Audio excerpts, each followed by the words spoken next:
Hello and welcome. This lecture will talk about degrees of freedom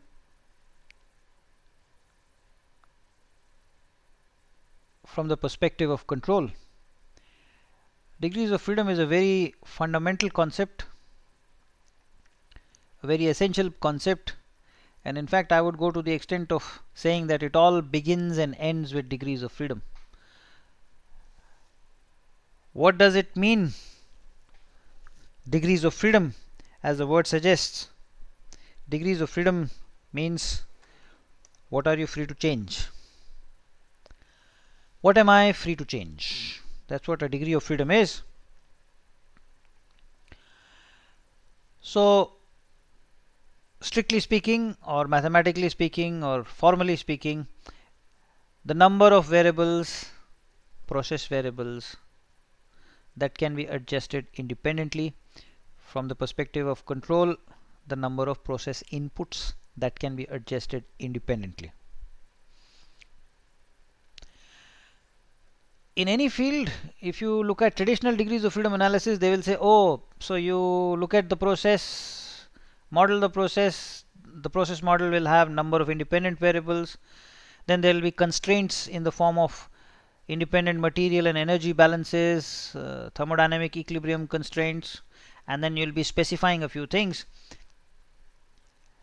And if you subtract these constraints out from the number of independent variables, then the degrees of freedom, that gives you the degrees of freedom.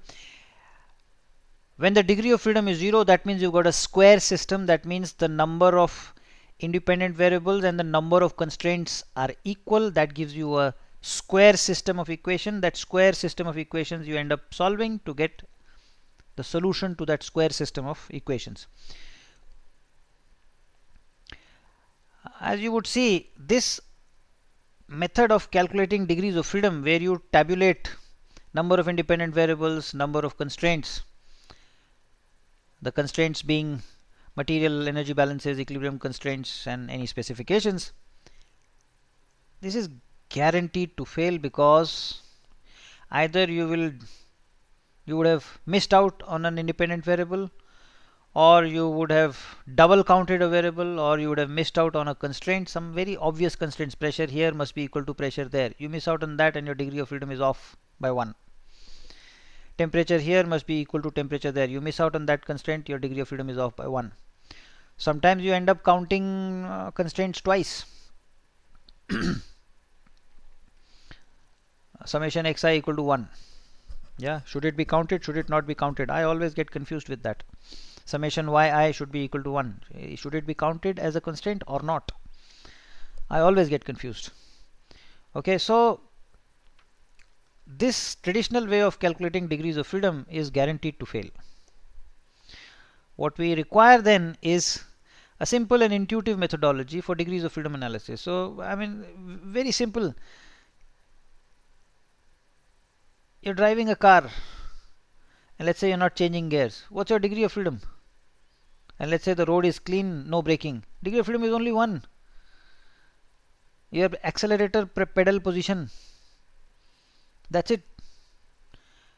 The car itself is a very complicated piece of machine, but the degree of freedom when the driver is driving the car is only 1. If he has to brake, maybe it's 2 then. Yeah, so the point is, given a system, without having to go through the modeling details, one should be able to tell the degrees of freedom. What am I free to change? That should be obvious from the physics of the process. You don't need a complex model and number of independent variables and number of balances and constraints, equilibrium constraints, specifications, etc. So that's the kind of procedure that I want to develop. So here we go. We'll just appeal to common sense. Consider a very simple system, liquid flowing through a pipe using a pump, and at the exit of the pump you got a control valve. What am I free to change? I can change the valve position, and as I change the valve position, the flow through that liquid line changes. Usually you will have a flow controller installed, and the operator is free to change the flow set point.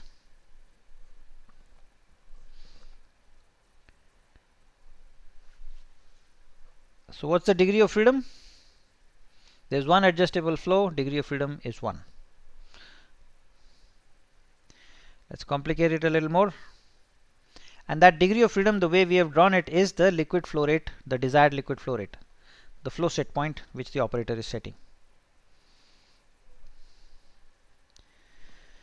Let's continue.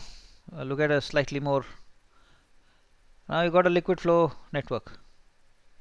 You got 3 control valves. A chap draws a valve here. Is this possible?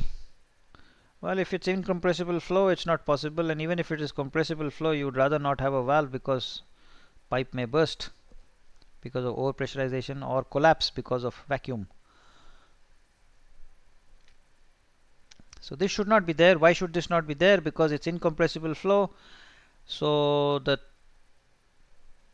total flow here, this flow must be this plus this plus this, and therefore you cannot independently set this flow if you are setting this flow, and this flow.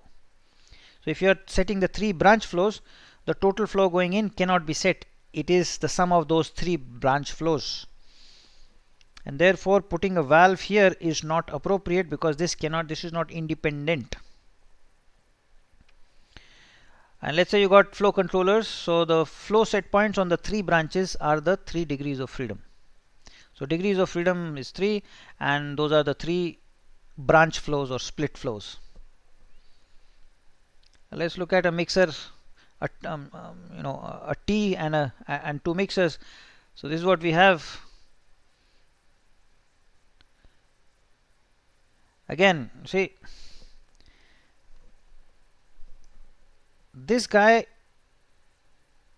if you are fixing this flow, then this flow must be the total flow minus whatever is going out in this branch. So this valve cannot be there. On these 2 branches on the mixer, only one of them is independent. The other one is total flow minus the flow set on the other branch, right? So we'll just say that one of these branch flows is not independent.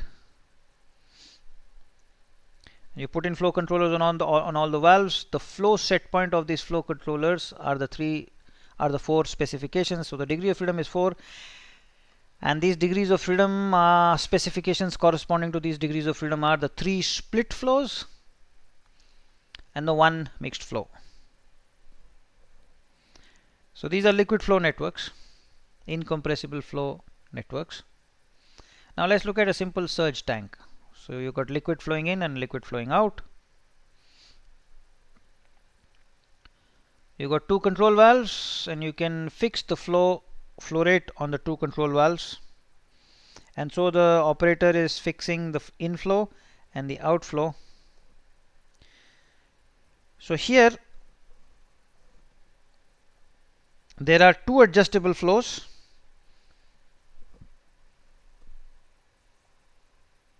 Hang on.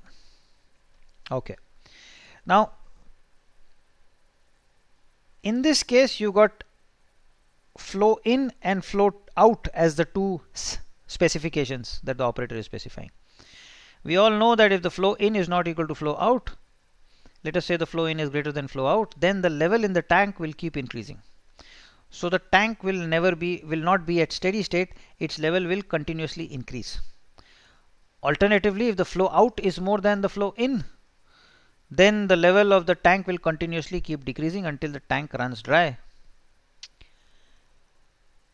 So if the flow in is not equal to flow out, the tank is not steady. So in order for the tank to be steady, why do we need steadiness? We need steadiness because that's what ensures stability, that's what ensures safety.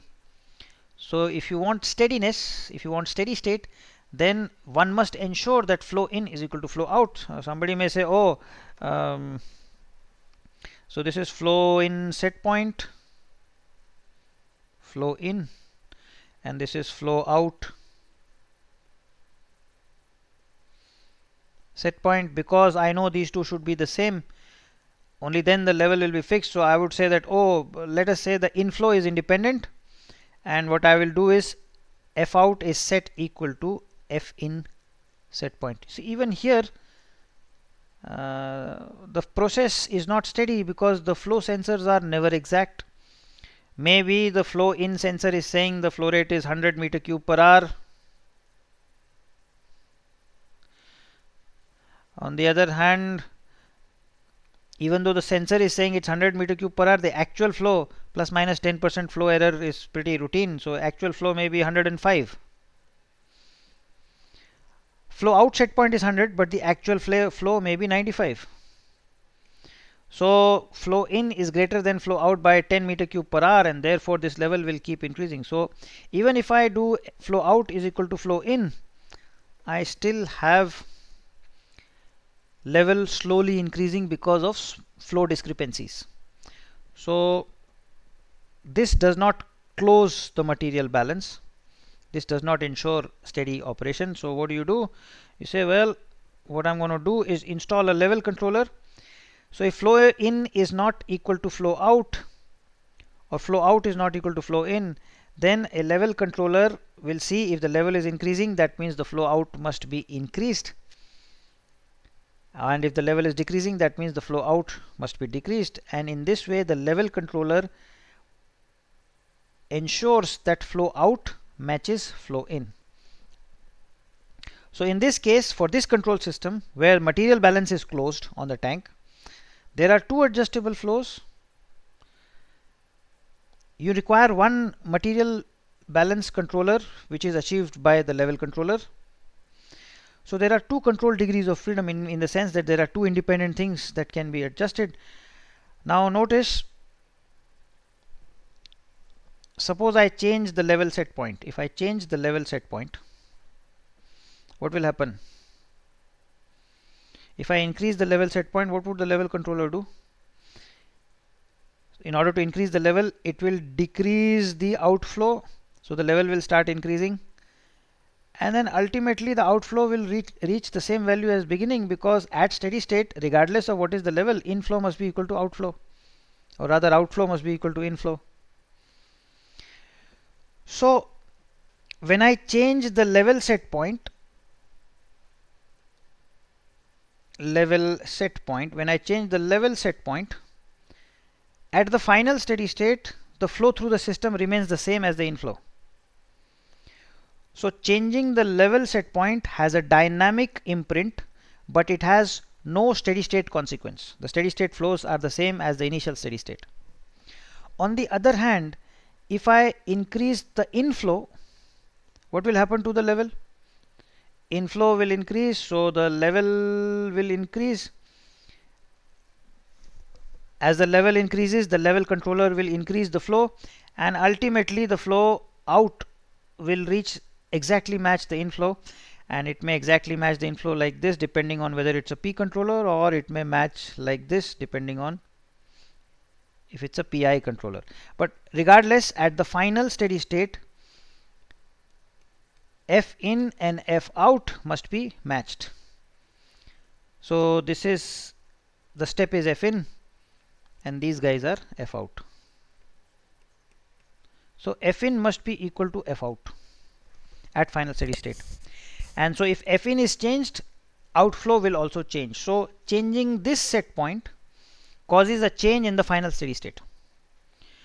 So the control degrees of freedom is 2, but then of the 2 degrees of freedom for the control system that is shown there, one of the degrees of freedom has a steady state impact, the other degree of freedom has only a dynamic impact, no steady state degree of freedom, and no steady state impact. So the level set point is a dynamic degree of freedom in the sense it has only a dynamic impact, it does not affect the steady state flows. The flow set point affects the steady state flow, the flow set point of the inflow controller, and this sets the process throughput. So the two control degrees of freedom are split into a dynamic degree of freedom with no steady state effect and a steady state degree of freedom that affects the steady state. So if you are going from this steady state to that steady state, obviously there must be some dynamic trajectory. So it has both a dynamic and a steady state effect. So control degrees of freedom are partitioned into dynamic degrees of freedom that have only a transient effect, no steady state effect, and a steady state degree of freedom. This is a general classification, which we will see again and again in other processes. Now let's say you got tanks in series. So there's 1, 2, 3, 4, 5. 5 flows, so the control degrees of freedom is 5. Let's say I'm controlling the flow to the first tank. The level of the first tank is controlled by its outflow. Level of the second tank is controlled by its outflow, and so on and so forth till the final fourth tank. So in this case, we've got 5 set points: flow in, level of tank 1, level of tank 2, level of tank 3, level of tank 4, and you can see that there's only one steady state degree of freedom, which is this guy. All these other guys are dynamic degrees of freedom. So control degrees of freedom are 5. Of these, steady state operating degree of freedom is 1, which is the flow set point over here, and this sets the flow through the train of tanks. And dynamic degrees of freedom are 4. These are the 4 level set points. Okay. Now let's look at a heated flash drum. So what you have is a stream that's coming in. You heat it up. Maybe the flow, the feed that's coming in is partially vapor, or maybe it is liquid very close to its bubble point. But then when you heat it, vapor is going to get formed. So the vapor leaves the process as a vapor stream. The remaining liquid leaves down the tank as liquid stream. Because of vapor liquid equilibrium, the composition of the vapor stream and the liquid stream leaving the tank are different. How many how many control valves? Well, 1, 2, 3, 4. The heating rate, the inflow rate, the vapor rate, and the liquid out rate. So control degrees of freedom is 4. Of these, this control system that I have drawn shows the flow in is fixed by the operator. Now let us say you start heating. What will happen? If you start heating, more vapor will get generated. If you increase the heating rate, more vapor will get generated. If more vapor gets generated, the pressure of the tank will increase. If the pressure of the tank increases, that tells you, this is similar to level in a tank, that tells you that you should let out more vapor. So you have a pressure controller that is letting out vapor to maintain the pressure of the tank. Similarly, you have a level controller that is letting out liquid to maintain the liquid level in the tank. And then you have the operator specifying the steam rate and the operator specifying the flow into the tank. So with this control system, this guy and this guy, these are independent and they have a steady state effect. Changing the pressure set point also has a steady state effect. Changing the level has no steady state effect, but usually what happens is this vapor will be going into a vapor header, and the vapor header is supposed to operate at a certain pressure. So this pressure has to be maintained at the header pressure or slightly above the header pressure, so that vapor can flow from here into the vapor header. So really speaking, even though this is flexible, the pressure set point can be changed, but in an operating context you are not free to change the pressure. This pressure set point must be, let us say, 5 bars more than the vapor header into which this steam is going. Yeah, so this pressure set point is fixed by the header pressure, and therefore you are not free to change it. Because you are not free to change it, we are not counting it as a steady state degree of freedom, because for steady operation we are not free to change the pressure set point. So it's not really a degree of freedom from the operating perspective, from the operations perspective. So there's 2 steady state degrees of freedom, and then you got pressure and level.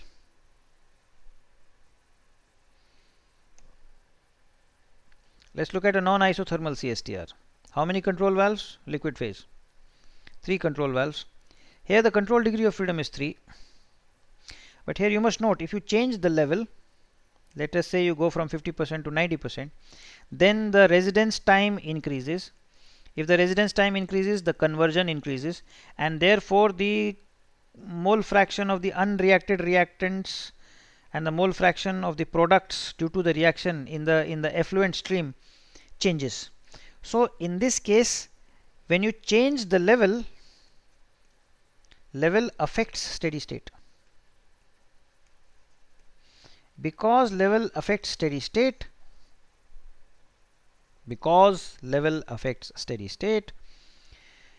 therefore the steady state degrees of freedom is 3. Dynamic degree of freedom is 0.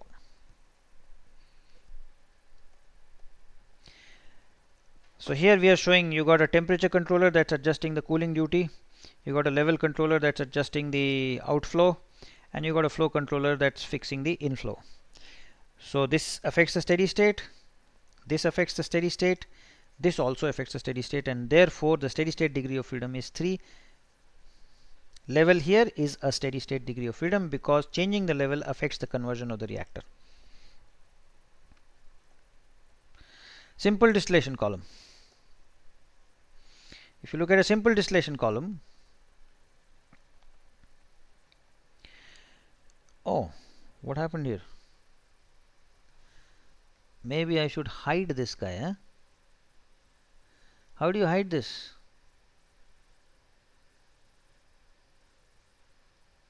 पता नहीं यार, सब hide taskbar, huh?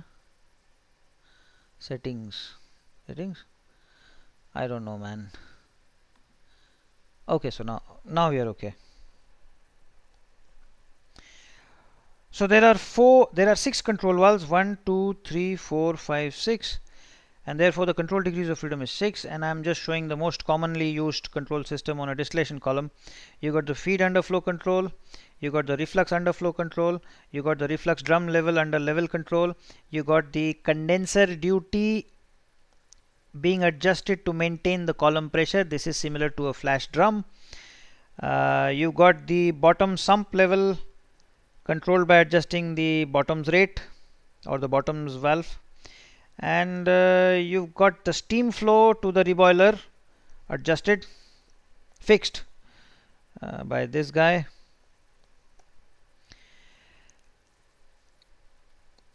What is typically done is the steam flow to the reboiler is adjusted to maintain a tray temperature, that's this guy. You can also adjust the reflux to maintain a temperature of a rectifying tray, that's this guy.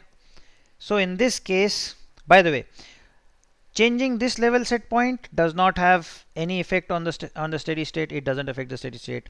Changing this level set point does not affect the steady state. You are not allowed to change the column pressure just like in a flash tank, and the reason here is because if you change pressure, the boiling temperatures change, and then temperature is not an indicator of composition. So if the pressure is fixed, then if the temperature on a tray is increasing, that means light component on that tray is decreasing, heavy component is increasing. If the temperature over here is increasing, what that means is the heavy component is building up, light component is depleting. Yeah, so temperature is an indirect indicator of tray composition. Measuring a composition is difficult, measuring a temperature is easy. So if you want temperature to give you indirect composition control, the pressure of the column must be held constant, and therefore this set point cannot be changed, or usually is not changed. So of the 6 control degrees of freedom, 2 do not affect the steady state. This guy is not free to be changed. That leaves 3 degrees of freedom, which are the flow to the column, either the reboiler duty and reflux rate, which corresponded to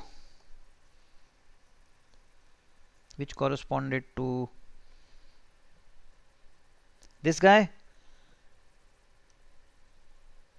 or stripping tray temperature, rectifying tray temperature, which corresponds to the control system with the temperature controllers. Okay, this is a system that probably was there in one of the assignments in one of the previous lectures. So here what you have is a gas feed coming in, heated to the reactor temperature. It's going into a packed bed reactor. The reaction is exothermic, and so there is some cooling on the packed bed reactor.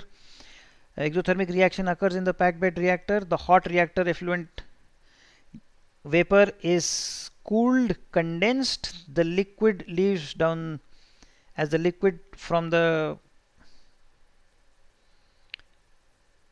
flash drum, and any uncondensed vapor leaves as vapor from the flash drum.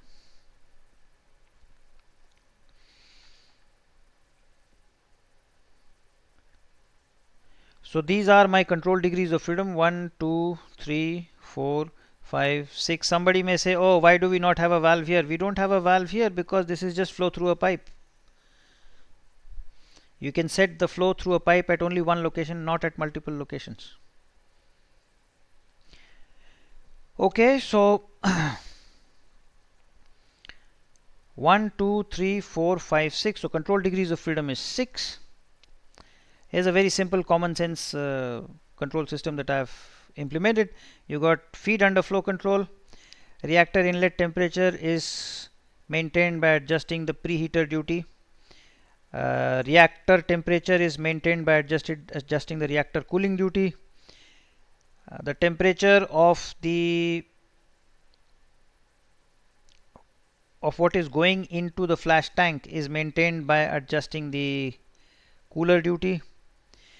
Vapor is discharged under pressure control. Liquid is discharged under level control from the flash drum. This does not affect steady state. If I increase this pressure,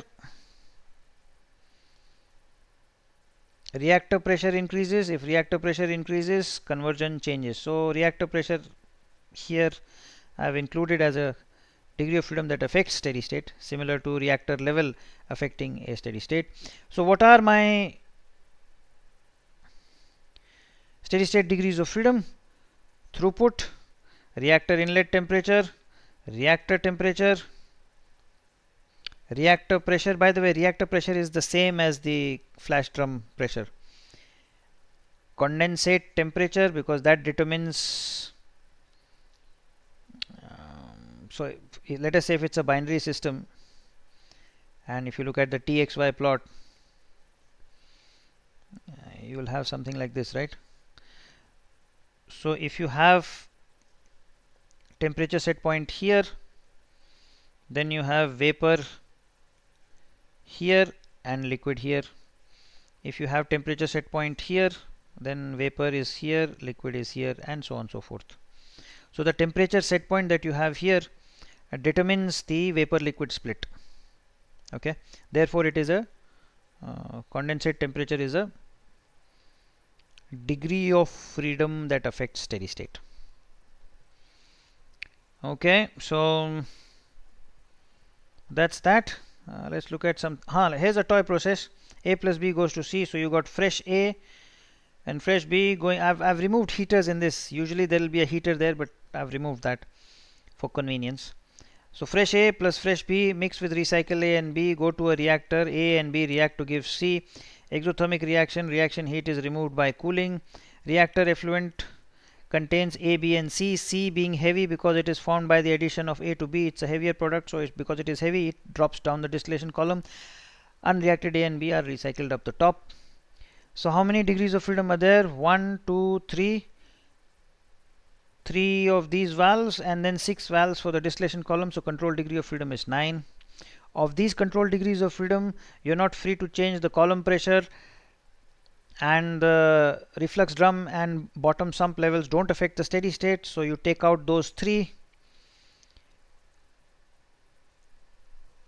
So steady state degrees of freedom is going to be 6. Dynamic degrees of freedom is 2. Column pressure you're not allowed to change. Now I've drawn a simple control system here. So what we have here is A under flow control. Because A reacts with 1 mole of A must react with 1 mole of B, so we are putting B in. There should be a line from here to here. So you take the A flow multiplied by a ratio set point, and this ratio set point would typically be 1 because 1 mole reacts with 1, will be close to 1 on a molar basis. So the B flow set point moves in ratio with the A flow. So if the A flow is increased by 10%, B flow will increase by 10%. Now because there can be some flow mismatch, even if A and B are being put in, the sensors are indicating 100 moles of A, 100 moles an hour of A and 100 moles an hour of B, you can again have flow mismatch. You may actually be putting in more A, less B, or you may actually be putting in more B, less A. And because A and B must leave only as C, what I mean is whatever A and B you're putting in the process must leave only as C. Any excess of A or B cannot go out as C, it will accumulate in the recycle loop. So this is like that tank level which keeps accumulating if inflow is not equal to outflow. So here what we have is, if A is not exactly equal to B on a molar basis, the excess component will keep accumulating in the recycle loop. To prevent that, what you do is you measure a composition. What is shown here is in the reactor. This composition is held constant by manipulating the A to B or B to A ratio. So this is the B to A ratio. So let us say A starts becoming in excess. If A is in excess, composition of A will go up, composition of B will go down, composition of B goes down. This composition controller says increase B by A, and as you increase B by A, then you'll start putting in more B, composition of the reactor will come back, and hence stoichiometric balance, A to B feed balance to the process will be maintained. Okay, on the reactor you got standard temperature control, you got standard level control, and on the column you got a level control using distillate at the top, bottom level control using bottom rate, sensitive stripping tray temperature controlled by adjusting reboiler duty, reflux maintained in ratio with the feed, and condenser duty under column pressure control similar to a flash tank.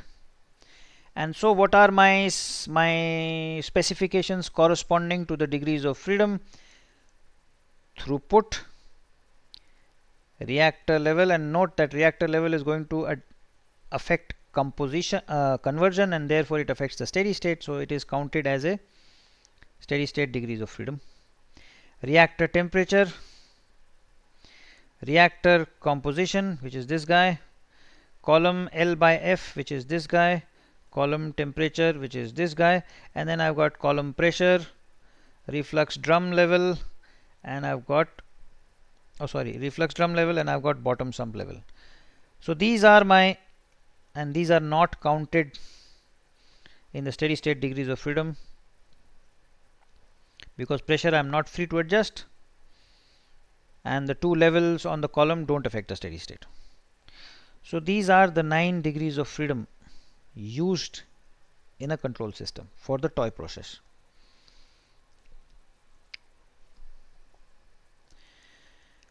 Discounting non-reactive liquid levels. So here if you look at this guy, this level must be discounted because it has a dynamic effect but no steady state effect. We argued this in at the beginning of the lecture. Now let's look at, so here level must be controlled, and therefore control degree of freedom is 2, dynamic degree of freedom is 1, steady state degree of freedom is 1, dynamic degree of freedom 1 corresponds to the level set point. Let's look at a different process here. So you've got a tank and it's just feeding itself. So the liquid in the tank is circulating in a loop but coming back into the tank.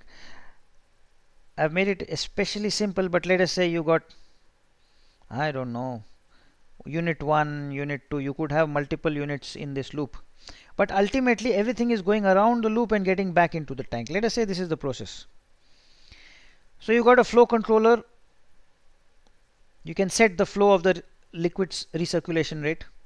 In this case, do you think if I control level like this, the level can be controlled? No, because this flow is equal to this flow all the time anyway. So if you change this flow immediately changes, level remains the same. So in this case, there is no need to control the level because level is guaranteed to be the same. So here level cannot be controlled, must not be controlled, and therefore there's one degree control degree of freedom, and that is a steady state degree of freedom in the sense that it fixes the flow going around the recycle loop. If this flow set point is changed, what's flowing around changes, and if there are multiple units in the loop, the flow through all those multiple units in the loop changes. So if you've got a closed recirculation loop for a component, usually in chemical processes it will be a component and not a stream. Air conditioner is another example. If you have an air conditioner or a refrigerator, what does an air conditioner do? So your refrigerant vaporizes to take away heat from the room. The vapor is compressed, and then upon compressed, and then it is cooled, and as it cools it collects in a drum, and this guy is throttled, and as it throttles the Joule-Thomson expansion, it cools, and this cold guy gathers heat from your room. This is your air conditioning cycle, no? So you can see here that the refrigerant is going around a loop, vaporizing and condensing, vaporizing and condensing, expanding, compressing, vaporizing, compressing, condensing, expanding, and so on and so forth. So there is this cycle, but nevertheless the refrigerant is going in a closed loop. So should the level of this tank be controlled, which is holding the level, which is holding the refrigerant? No, this level should not be controlled. Yeah. So this is a very simple example of closed loop circulation of a component.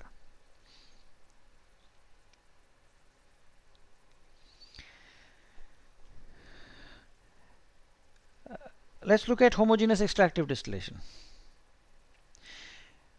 Homogeneous extractive distillation is used to break an azeotrope. So AB form an azeotrope. So cold AB is being preheated by recovering heat from hot entrainer. The heated AB is sent to a column. The entrainer has the property that it soaks in one of the components out of A or B preferentially. So for example, if you have ethanol water mixture and you put in ethylene glycol as the entrainer soaks in water. It is hygroscopic in nature. It soaks in preferentially water. So the entrainer is heavy. Because it is heavy, it basically drops down, and as it drops down, any water that's going up is soaked in by the entrainer, so that the vapor going up above the entrainer is largely water free. Water free, and water here is B free. So if A is ethanol and B is water, then the vapor stream above the entrainer feed tray is largely water free, B free. Some of the entrainer may vaporize. This vaporized entrainer, because it is heavy, is not allowed to go up, because these 2, 3, 4 small number of trays here, they do not allow any vaporized entrainer to leave up the top of the column. So basically whatever is going, the vapor, overhead vapor, is entrainer free and B free. In other words, it is pure A. So pure A is recovered up the top, and A is ethanol. A BE mixture drops down the bottoms. E being heavy is recovered down the bottoms in the entrainer. This is called the entrainer recovery column.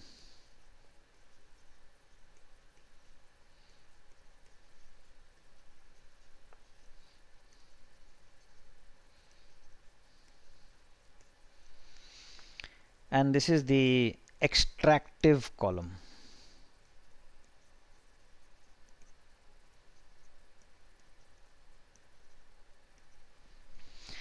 Okay. So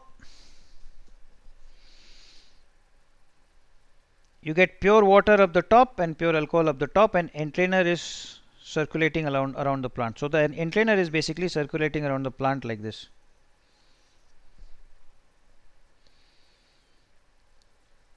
Now let's do the control system on this guy. So the fresh feed is under flow control as usual.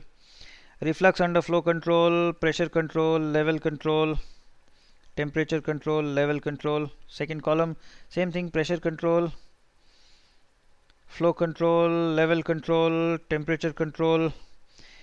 What about this guy? Okay, if we let's say we control the level of this guy like this, because this is the bottom stream. Notice that the entrainer is going around the process in a closed loop. The entrainer level is over here, and because it is going in a closed loop, whatever goes around comes back, and therefore this level is, it can have some dynamic deviations, but this level will essentially be constant all the time. It's like that refrigerant vaporizing and condensing and going around and round and round, and you got the tank that has the refrigerant in it. This level should not be controlled. Yeah, for the same reason this level should not be controlled. So what you have then is the entrainer recovery column bottom level is not controlled. Now how do you set the flow, the entrainer circulation rate? What you typically do is you keep the entrainer in ratio with the feed. So if the feed increases, you have more water that is to be soaked in. To soak in more water, the entrainer rate should be increased. So therefore you maintain the entrainer in ratio with the feed. And the other thing that I'm doing here is maintaining the reflux in ratio with the feed.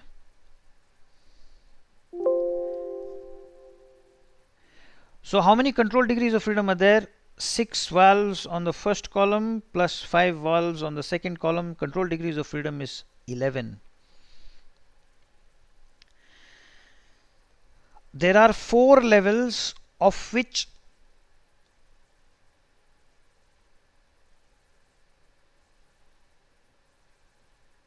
sorry,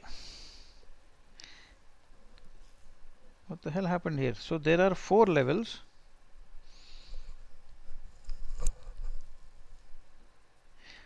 of which 3 must be controlled, and their level set point does not affect the steady state. So these are those 3: this guy, this guy, and this guy. This level, there is no need to control it, and because there is no need to control it, that frees up, that gives me the option of setting the entrainer circulation rate over here, and I do that to be in ratio with the feed. There are 2 pressures that I am not free to adjust. So the steady state degree of freedom is 11 minus 3 minus 2, that's 6. What are these 6 steady state degrees of freedom? Feed, let's see, feed, entrainer, so we'll just say feed,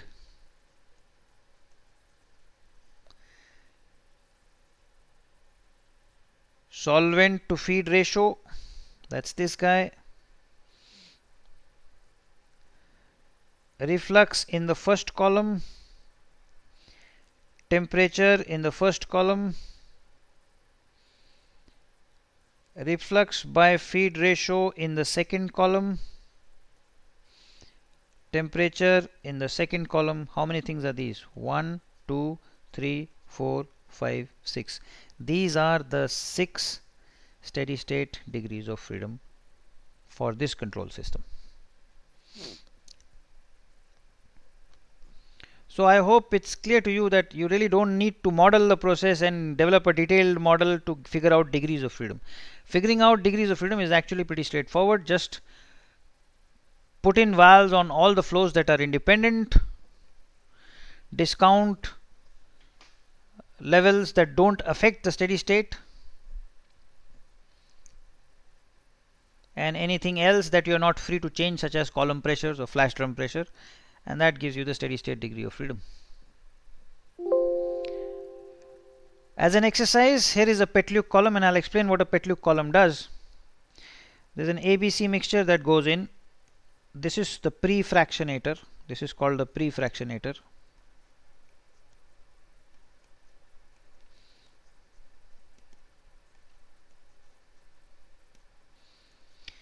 And of course, this is the main column, as you can see.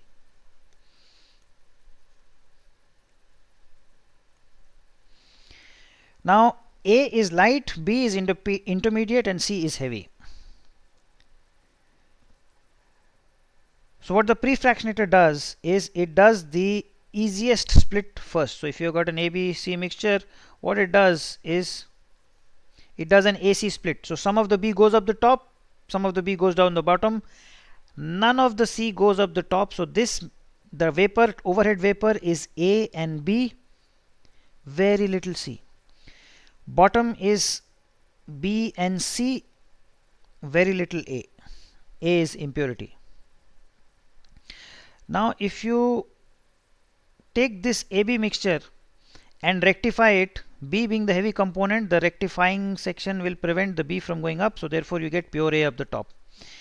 If you take this AB mixture and you start stripping it, the A will not, the leakage of A, as you go down, the concentration of A will keep decreasing, so there will come a tray where you have nearly pure B. Similarly, if you take this BC mixture and if you start going up, the concentration of C will keep going down, and you'll get a tray which is pure B. So that's what you have.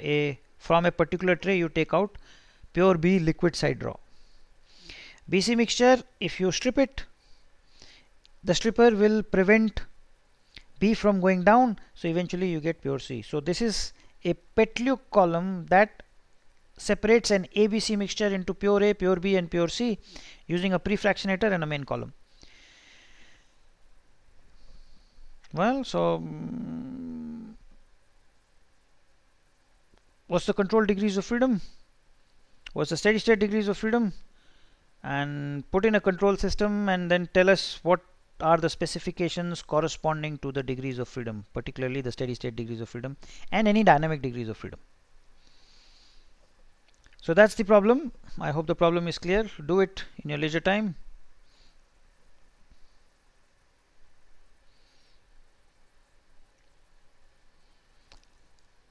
So the intuitive degree of freedom approach is, given a process flow sheet, show control valves on each independently adjustable flow, count the number of control valves. The control degree of freedom is then the number of such independent control valves. Steady state operation degree of freedom is the control degree of freedom minus number of non-reactive surge drum level controllers. Discount as many level controllers as you have to install them on non-reactive surge inventories. If it is reactive, changing the level of that reactive inventory will cause the conversion to change, and therefore it affects the steady state, so that you should not discount that. So non-reactive surge drum level controllers, how many such level controllers are there? Discount them. Also discount any other fixed conditions such as a column pressure. and then that gives you the steady state operation degree of freedom. Okay, so this is the intuitive degree of freedom approach, which does not rely on counting independent variables and constraints and material energy balances and vapor liquid equilibrium relations and other thermodynamic constraints and any other specifications. That is guaranteed to fail. This, if you do it right, there is a good chance that you will get it right. So I hope that was instructive. This brings us to the end of this lecture. See you again next time. Thank you and goodbye.